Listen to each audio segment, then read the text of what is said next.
Bonjour, alors voici le caillou du jour, c'est un morceau de gypse. Alors c'est un produit de consommation très courante puisque en moyenne, chaque Français en consomme 100 kg par an. Alors quand je dis consommer, attention, c'est pas pour le manger par voie orale, c'est d'un intérêt gustatif assez limité, bon après vous faites ce que vous voulez chez vous. Non, c'est une matière première qui permet de fabriquer du plâtre. Alors la technique pour fabriquer du plâtre, elle est connue depuis le néolithique. Je vous donne la recette, on prélève le gypse, on le broie, on le fait cuire à 150 degrés et ça donne du plâtre. Ce plâtre, c'est donc une forme déshydratée, métastable, c'est-à-dire pas très stable, que l'on peut réhydrater par gâchage et assez rapidement, elle se retransforme en une forme stable et hydratée qu'on appelle le gypse. Ça permet de fabriquer plein de choses, ça permet de faire des enduits, des moules pour la céramique ou pour les dentistes, ça permet de faire des carreaux de plâtre et ça permet aussi de faire des plaques de plâtre comme celle-ci. Donc vous voyez des plaques assez fines qui sont ensuite vissées sur des armatures métalliques et qui permettent de fabriquer des cloisons sèches. Alors ceci, il y a de la cellulose qui est rajoutée dans la masse pour la rendre plus résistante. Ce plâtre, c'est un matériau intéressant puisqu'il a une bonne résistance mécanique, mais il a aussi une bonne résistance au feu. D'ailleurs, en 1667, Louis XIV a ordonné de recouvrir de plâtre tous les bâtiments de Paris qui étaient en bois à l'époque. Et l'objectif de faire ça, c'était de se prémunir contre une catastrophe, l'incendie, le grand incendie qui avait ravagé Londres en 1666.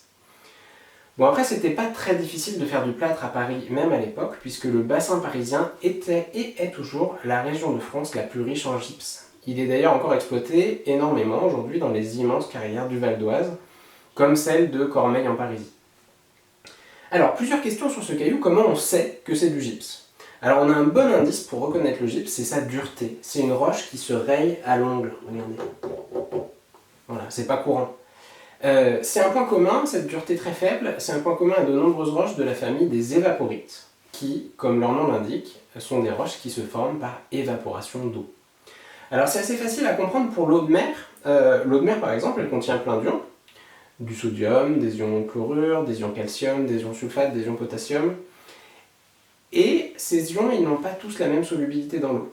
Donc si vous prenez un volume d'eau de mer et que vous faites s'évaporer la moitié de l'eau, les ions calcium et carbonate vont précipiter en premier, ça va donner du CaCO3. Ensuite, si on continue l'évaporation et que 80% de l'eau s'évapore, les ions calcium et sulfate précipitent et ça donne ceci, le gypse, CaSO4, 2H2O, puisqu'on a dit que c'était hydraté. Le processus peut continuer et quand on atteint 90% d'évaporation, ce sont les cristaux de NaCl qui se forment et on les appelle halites ou sel de table, celui qu'on utilise pour saler ses repas. Et ainsi de suite, le processus peut continuer jusqu'à 95% d'évaporation où se forment des sels de potasse. Le gypse peut cristalliser sous de multiples formes. Ici, vous avez un gypse fibreux, on voit bien les fibres ici. Mais il existe aussi du gypse plus granuleux, qu'on dit saccharoïde, et puis des formes un petit peu plus exotiques, comme le gypse fer de lance. La seconde question qu'on peut se poser, c'est dans quelles conditions naturelles se forme ce gypse ? Alors, ce sont des analogues naturels de marais salants, c'est-à-dire des grands lacs en milieu continental, comme par exemple la mer Morte, la mer d'Aral, ou alors des lagunes, c'est-à-dire des zones proches de la mer, mais qui ne vont pas être en permanence connectées à la mer. Le point commun de tous ces environnements, c'est le climat. Un climat aride, c'est-à-dire très très sec. Pas forcément chaud, mais souvent désertique, c'est-à-dire que l'évaporation ne va pas être compensée par les apports d'eau, notamment de pluie. Troisième question, quelle est l'histoire de ce caillou ? Alors ce caillou, je l'ai ramassé il y a quelques années sur une plage de la Côte Basque, sur la commune de Bidart. C'est une plage où il y a plein de cailloux, très différents, d'ailleurs beaucoup plus de cailloux que de maillots de bain. Et ce caillou, il date du Trias supérieur, c'est-à-dire 200 millions d'années.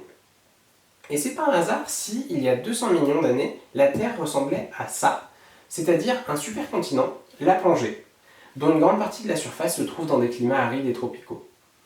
Et à la fin du Trias, ce supercontinent commence à se fracturer par le biais de grands rifts qui vont donc constituer de grandes lagunes où l'évaporation est très intense et où se forment des évaporites, comme le gypse. Alors, les évaporites, elles ont plein d'autres intérêts scientifiques, notamment leur intérêt tectonique qui est absolument passionnant, mais ce sera pour une prochaine fois.